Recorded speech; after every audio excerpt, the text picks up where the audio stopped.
Formula E returns from its month-and-a-half break and we come here to Sao Paulo, Brazil. The Sao Paulo street circuit measures at 2.933 kilometres. First three turns here form the old part of the old IndyCar layout here, tap mode at the exit of turn 3.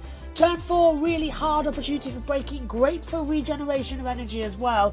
And the last few corners here provided last year a three-way fight for victory. It is already a classic circuit. So after Dennis and Cassidy took victory in Saudi Arabia, we're here at Sao Paulo before moving on to Tokyo at the end of March. April sees us in a double at Mazzano before Monte Carlo, and then it's into the double headers. May takes us to Berlin and Shanghai, June takes us to Portland, July takes us to London to round out season 10. In the driver standings, Nick Cassidy leads the way on 57 points, Pascal Wehrlein's on 38, Jean-Eric Vergne 33, Jake Dennis is on 28, Mitch Evans 21, Gunther is on 20, Freins on 19, 18 for Buemi, Rowland and Hughes, 14 for Van Dorn, 12 for Bird, NATO's on 9, Fenestra's 8-2 for Kamara, and nobody else has scored points. In the team standings, Jaguar lead the way on 78, Penske have 47, Taiko Porsche 38, 37 for Andretti and Envision, 30 for McLaren, 26 for Nissan, Maserati on 20, ERT have 2, Mahindra and App Cupra still pointless.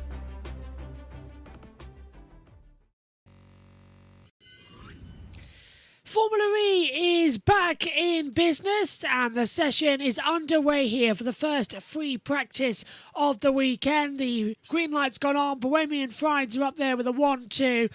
Strangest thing, we've got TV pictures coming to us from Discovery Plus, but we haven't got them on where we were supposed to on YouTube. It hasn't started.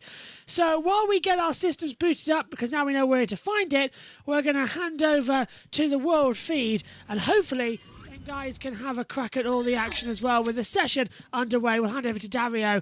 Best wishes to Tom Brooks, who's ill today, so Saunders in the box alongside Dario. It correlates to the actual racetrack, and that's a lot of what's happening here. So if another car has an accident, or there's a yellow or a red flag for some reason, that really can mess up your whole session. And now we're joined by the third member of the commentary team for this session. Billy is in the house. How are you doing, mate? It looks very warm out there. It is toasty out there, fellas. I'm not going to lie. It is, yeah, it's cooking. I mean, these Formula E cars, they're going to be put under a little bit of extra workload with those temperatures they've got to deal with this weekend. So we're coming off the back of a pretty sizable break since the last race in Diriyah. Now, I want to ask you, from a driver perspective, does that allow you to kind of, I don't know, relax, get back into the swing of things, or is it an absolute momentum killer and kind of the last thing you want? I think for different drivers, it's going to do different things, the break we've just had. I mean, if you're a driver like Nick Cassidy, for example, who was just on a roll of podiums, you wanted the next race to be the next day, let alone, you know, the amount of time that we've had off in between. So for him, I think he would have been hoping the calendar would have been, you know, more stacked for the races because he found that rich vein of form. But I think some of the other drivers that have maybe struggled a little bit, that maybe need to, you know, find a bit of performance, it gives them a chance to sort of go away from the track, reset, you know, look at their own performance, to speak with the engineers, go through the data. I think all those factors could sort of probably give us an even more close-knit field this weekend. And Dario, how much could the teams of drivers have learned from the races we've had so far this season? Because they weren't necessarily traditional FE races. They were almost flat out. Pascal said in Mexico he was doing quali laps. And certainly in the off-season too, it's just a constant development battle. Now we're having a look at Mitch Evans here, currently leading the timings. Obviously very early in the session, there's a lot more that could change and will change. It just has actually set up a nice story point. Again, 1, 2, 3 as it stands is Jaguar powered. That's how it ended last season. Oh, it's early days, Saunders. Yeah, it's early days. Bold prediction, early days. That's how it ended. It's early days, but we've got our systems back and operational, which is great news. So, it's on TNT Sports 5, so we had to press a red button in order to find it, which is a pain in the backside sometimes. But we have it, which is great news, and we can get going once again. So, on board with Wehrlein, he's currently gone fastest, 1:15.208. Cassidy ahead of Da Costa. Bird now jumps up into second position as well, so able to find his place. And what a long time it's been since the last race in Diriyah. When we started that, it was the 24-hour race, of course, that came up at Daytona straight after on that weekend. So it's a long time since January. No racing at all in February. Now we're in the early bit of March, and halfway through, aren't we? It's the 15th of March. So nice and spring beginning to burst into the seams, and we're getting ready for what's going to be a very fun race. Now, interesting enough, it's still the ABB FIA Formula E Championship, but the social medias this weekend have just become Formula E and FIA Formula E. So I wonder how long ABB will remain a title partner of the series, and how long until we have to change it to something different as well on the board on our timing towers. But right now the session's underway. Van Dorn and Verne leading it strong for DS Penske until Mitch Evans comes across the line and goes faster sectors 1 and sectors 3 as well. Does a 1:14.454. Obviously Carsman now into the fast lane. That was another one that cropped up on the timings. Here's Norman Nato, his first sector time in down in 18th, looking okay. 23.955 on the board, so he will find a little bit different of Delta if he needs so. And let us know, by the way, where you're watching from around the world for this weekend. We're live for all of the Formula E action and the NASCAR Cup Series race as well from Bristol. And we've got also the camera, the track web camera set up for NASCAR this weekend as well. So it's proper, all guns blazing how good it's going to be. 21 minutes to go then as Nato crosses the line, goes 8th fastest on a 1:15.538. So you can see the gaps alongside the names of the drivers on our timing screens here, so you know, as well as us at home, what the situation is. Roger Griffiths, the team principal down there, and Andretti watching on.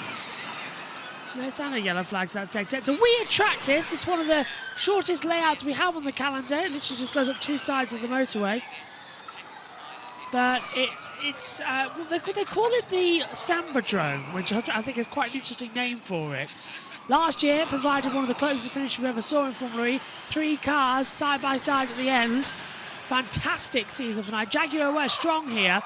So we're expecting something similar, with Evans now topping again with the envisioned second, Cassidy third, all using that powertrain. Got the DS Penske running in 4th with Van Dorn at the moment. Sete Kamar's moved up into 13th position. Tictum's moved up to 16th as well, so he's finding his gambits as Hughes just takes a little bit of an escape road through the first sector.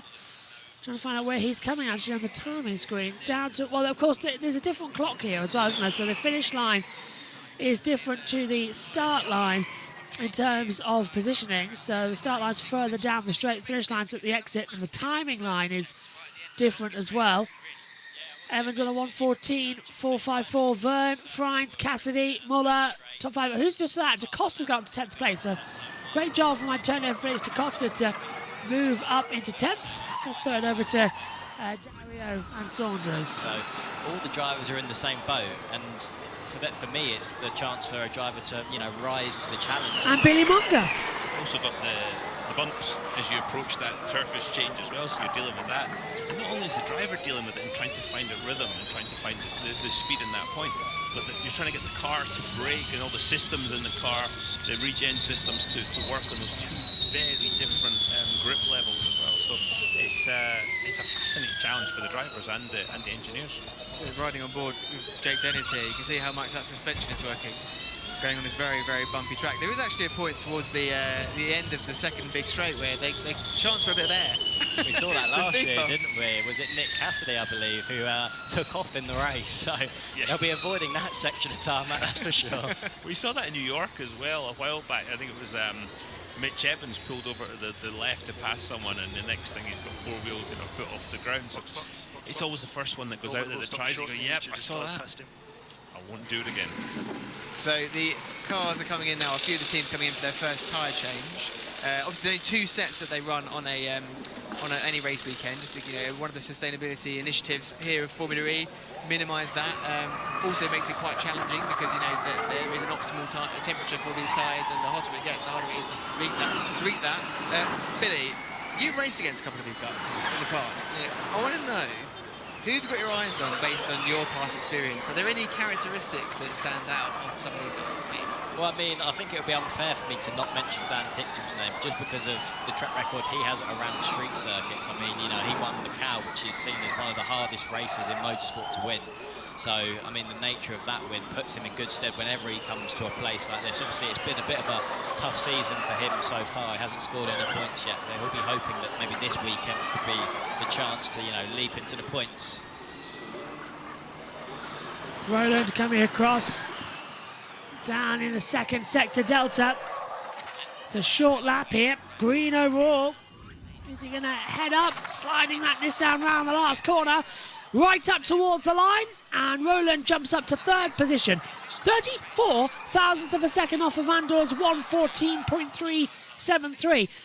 Just take a look at that delta time, because the top 5 are separated by 81 thousandths of a second.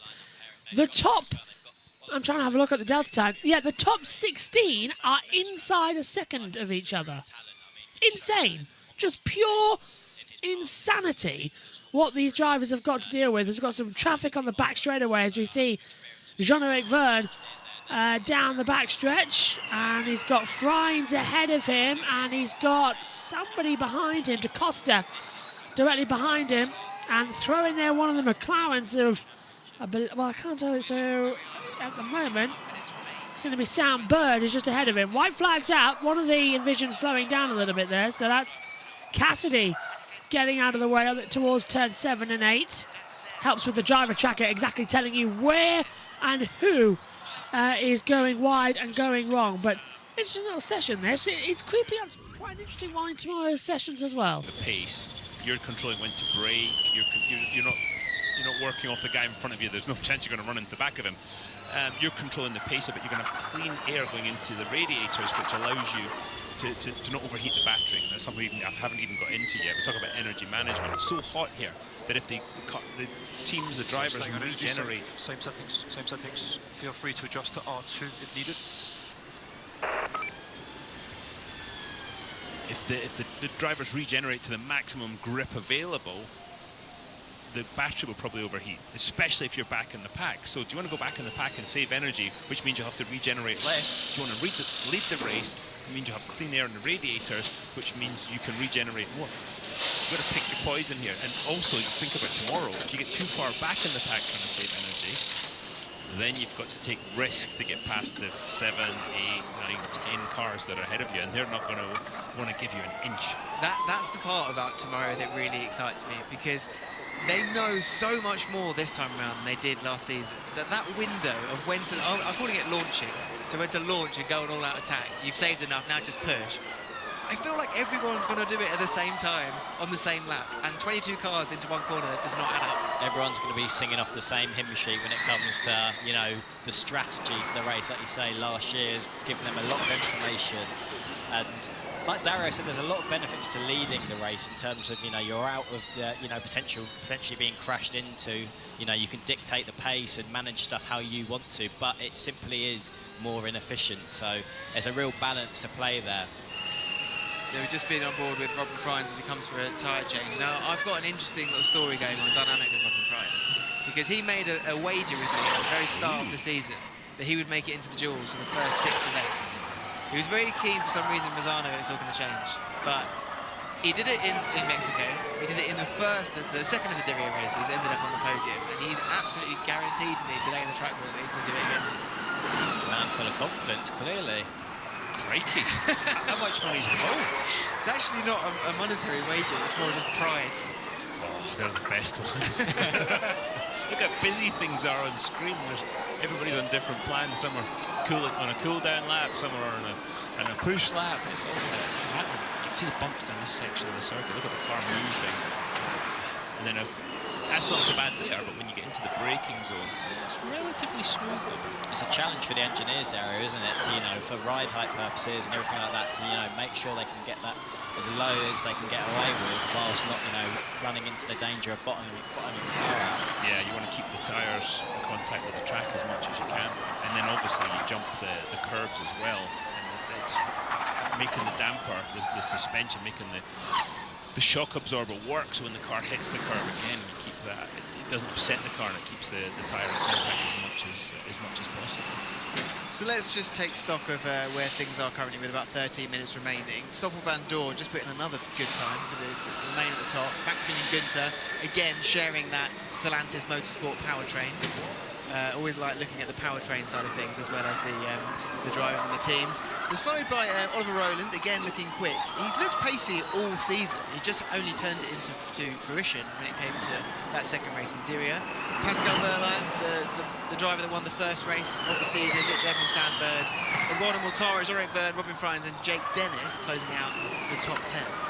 I want a bold question for both of you.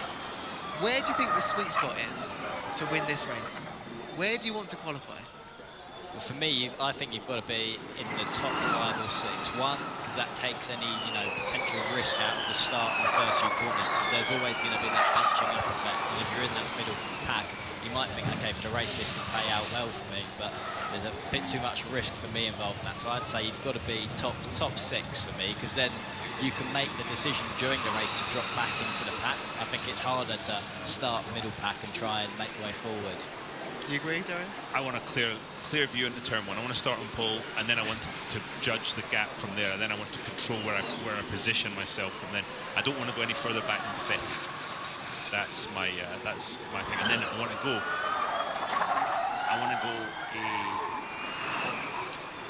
lap before everybody else, or half a lap before everybody else.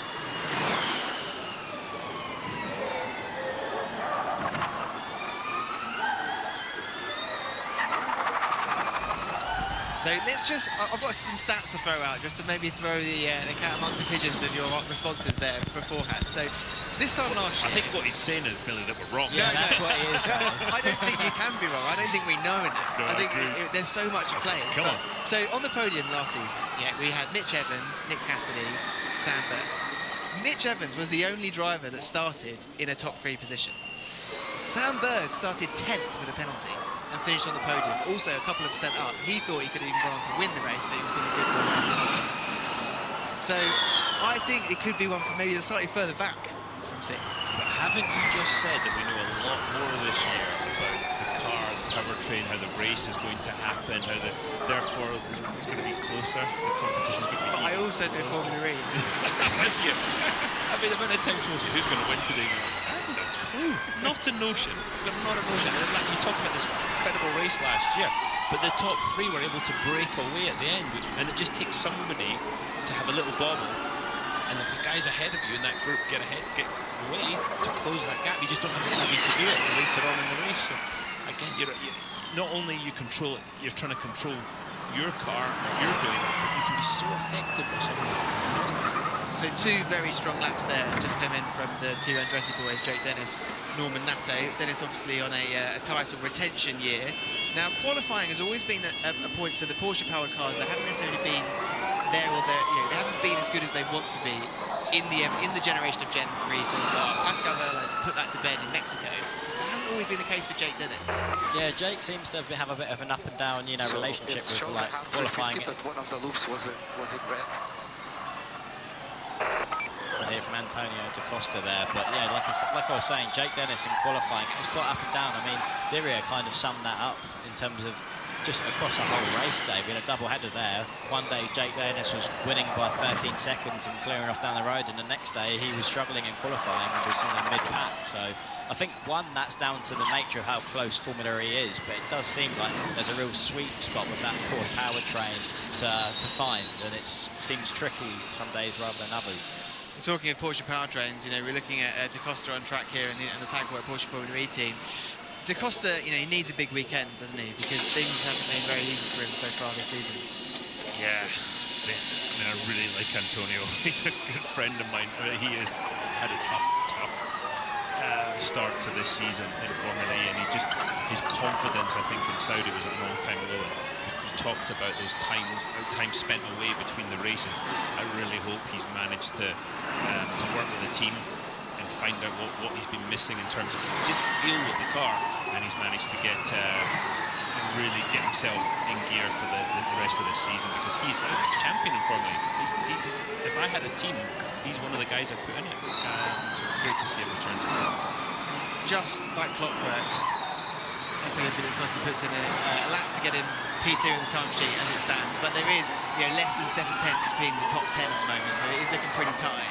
Probably only going to get tighter than that, as we know, in Formula E. I want to do this thing where I get ahead of myself, and I look at the timesheet right now with 7 and a bit minutes to go, 7:45, and we've got Porsche powertrain, Jaguar powertrain, Porsche powertrain in the top 4. It just seems like this is a story we keep coming back to. Is it still a two-horse powertrain race?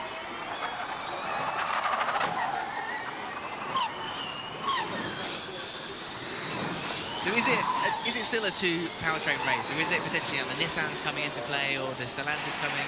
I think the Stellantis boys are closing up with the DS and the Maserati. I definitely think they are. Nissan, as you say, have done a great job, but it's going to be hard to catch Jaguar and Porsche. They've been so impressive. A quick look here at Robin Freins. Running off at turn 1, yeah, Robin Freins having a little bit of a moment. Now it's down the braking zone, in towards turn 7 and 8, the double right just locks the inside front, just had to swing it back around. Plenty of runoff down there though, in case there is an accident, because it's such a tight... Think about what we saw back in Beijing, if you watch the championship in the first 2 seasons. It's that type of runoff area after a tight chicane. It's a very small, tight track, this as well. Jean-Eric Verne goes and puts the fastest lap in of the session. Yeah, 1:13.569. Opposite, yeah, exactly. What is the opposite of a curse? Gift. Commentator's gift. That's unusual, because normally they say something and then they crash. You see the Mahindra on screen. They've really struggled with Edo Mortara. They've got a lot of work to do to close the gap with them and their customer team without. There was a lot of ground to make up, but when you start at that point, everything is only up. The only way is up, or the only way is out in that case, with the other team that share that powertrain. But there is a good stat about the 2 Mahindra drivers so far. It's just they haven't started in great positions. Qualifying hasn't gone amazing, but they have made up more positions in the races than anyone else so far this season. So they're doing the work, and the efficiency is there, or at least there to allow them to make up positions. Whether we see that here with this very, very energy management hungry race, different story. Yeah, exactly right. You've got to consider the drivers too. Nick de Vries, crikey, he's champion. He's a proper, in a field stacked with drivers. He's at the very, very top. Edo Mortara, he's won a load of races, being a championship contender. So they've got the right people behind the wheel to help guide them, I would say, to tell them what's not working if they don't already know. Edo from 14th place rockets up to 2nd with 5 minutes to go. 1:13.178 as well, as you can see on the Delta screens. Very, very quick time that. Most of the drivers now coming out with a new set of tyres. And it's a short track here, so as you can see on the driver tracker, we're getting a lot of traffic. And that just means there's more grip from the tyre as they head off. We were talking about Da Costa's now down to 5th because of his time a little bit earlier. 13.0 is the quick time right now. Mitch Evans. Last year's pole position was an 11.9. Okay, so yeah. So we've still got a bit of time to go, but that was at full qualifying power. So as about 4.5 minutes remain, it's Mitch Evans top of the timing, Eduardo Mortara, Jean-Eric Verne, Jake Dennis, and Antonio Felix da Costa closing out the top 5. Well, that's just changed because Robin Freins has put in a fast lap to get him 4th quickest, doing well to honour his wager of getting into the duels currently. Although it's not going to be as easy as that tomorrow, Robin. That's what you're hoping. New tyres going on before they head out into the track. Probably 4 the minutes last to go. chance of a tyre change here for the Takoda Porsche Formula E team before they go back out for maybe one final push lap, maybe chance for 2, Dario? What do you reckon? Probably 1. You got to do your preparation lap. I think you probably do 1 prep lap. And see, it's all about getting the tyre into the window. You hear people in all types of racing commentators saying about getting the tyre into the window. That's getting the tyre into that performance envelope. And trust me, if you don't get the tyre into that window, it feels like you're on ice. And I think has been one of the challenges of Formula E with both types of tyre that we've had on the Gen 1, 2 and 3 car. How does that differ then with a tyre like the ultra durable Hankook tyre that these guys race with? It just means we've seen with the Hankook, the guys have just to try and some guys have figured out to find a way to get loads of grip out of it, especially on those 1 laps, and others have, when you just miss it by a little bit. Again, the series is so competitive.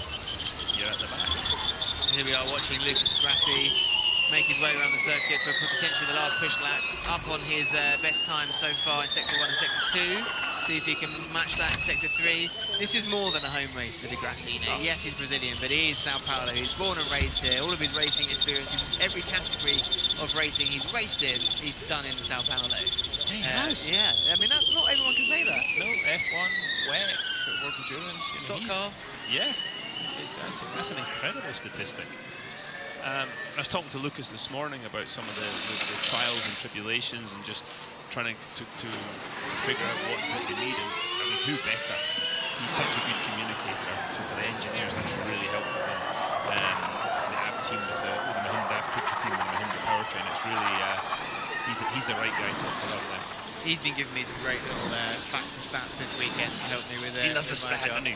He loves, and you can rely on him because he knows that he's so into the data, so into the technical side, that if he doesn't know it, no one does. You know, he might be the smartest driver I know. The way his brain works is fascinating. And one of the things he mentioned. Speaking of fascinating, Dan Ticktum, P3. Oh, Dan there Ticktum. we go. We know that he's got it in him. We know that there's 1 lap pace within that ERT, and Ticktum especially, and Sergio Sitticamera for that matter. Yeah, that's a good driver lineup, good young driver lineup. 200 is P3, so 300, P3. So obviously a combination at the moment. Overall, P7. Quickest on a P350 was a 13.0. That's Mitch 13.0. Not sure what his outing was. Bit of Andretti team radio there. Said he was quickest in the 350 laps currently overall, looking down all the way in P12. Now, last time we heard from Jake Dennis in Diriyah in the second race. He said it was the worst car that he's ever driven. So hopefully they've managed to alleviate that somewhat. Again, that's a lot to do with setup, isn't it? It's just because the day before he was looking pretty good, winning fastest lap. Exactly. So it just shows you how small the margins are. Keep talking about it, and it's the same in any type of racing, and I think Formula E exemplifies that. It's just you make the slightest mistake, you or any of your engineers, like those teams of people, and you go from up front to being an also run. So let's see what Jake Hughes in the okay, we have time to keep pushing. Yeah, keep pushing, because most of the drivers are on push laps, as you can see in your monitors as well. They're properly having the attack laps, either flashing into magenta, which is overall fastest deltas. Gunther's on a lap, NATO's in 17th at the moment as well. Keeps on attacking like crazy. Checker flag is out. The session is over. He will have the best deltas as we apply on the brakes, turn the car in, through now, last 2 corners. Finds 11th, di Grassi 12th, Van Dorn goes into 18th position as well. Don't think we're going to see too many changes out here. Hughes 5th, Costa in 6th position as well, all taking the flag, as you can tell.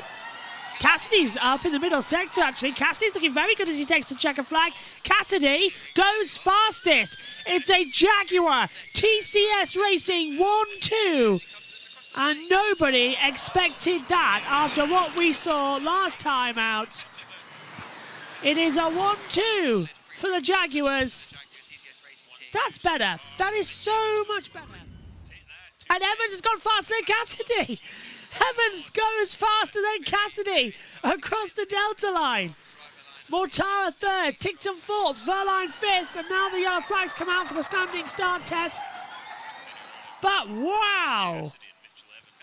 The flag falls. Wonderful flag here, actually. The start line could be earlier, but I don't know why it's not, actually. Start and finish line don't have to be offset as much as they actually are. The pit exit as well is just there. So actually, you could go into the pit lane, start in the pits, and still be at the back of the field before turn one. It's a different way it goes through, but it's Jaguar on top, just like they were 12 months ago here in the brilliance of Sao Paulo, Brazil. Let's go back over to the boys. Practice starts. What he can do when it comes to one lap pace. Will he be able to replicate that in qualifying tomorrow? We'll have to wait and find out for that one. And then rounding out the top 5 is Pascal Wehrlein in the Tag Heuer Porsche. The first... Yeah, a bit long and there he is, Mitch Evans still ready. 4-5. Because of this issue. Last little message there from... I didn't quite hear what he said. Did you catch that? No, I didn't catch it. So there we go. That rounds it up. Free practice 1 in the books, ready to go for tomorrow for free practice 2, followed by qualifying and the race, of course. Things are lining up to be very, very exciting here in Sao Paulo on a very unique and exciting circuit. And with that, here in the commentary booth, we'll throw back down to the guys in the pit lane and see what's in store. Well, they will, but we'll go through the results. It's Cassidy fastest, sorry, it's Evans fastest from Cassidy, Mortara, Tictum as well in there. Following down with Wehrlein, Gunther, Hughes.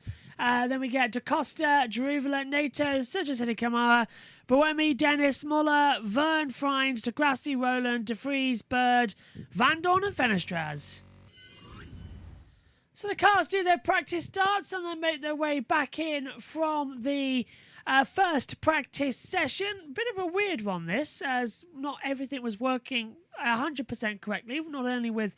us not getting any TV pictures for the first couple of minutes, but also they've been out of the car for a month and a half, so they've got to get themselves back into it. No testing, so getting back into the prep is going to be a bit different and very, very difficult, so we'll see that get better and better. But a great gambit, great launch, and we'll be back tomorrow morning at 10:25 GMT for all of the action from practice 2, qualifying and the E-Prix coming your way tomorrow. And on Sunday, we have the NASCAR Cup race as well, the Food City 500 from Bristol Motor Speedway. Thanks for your company.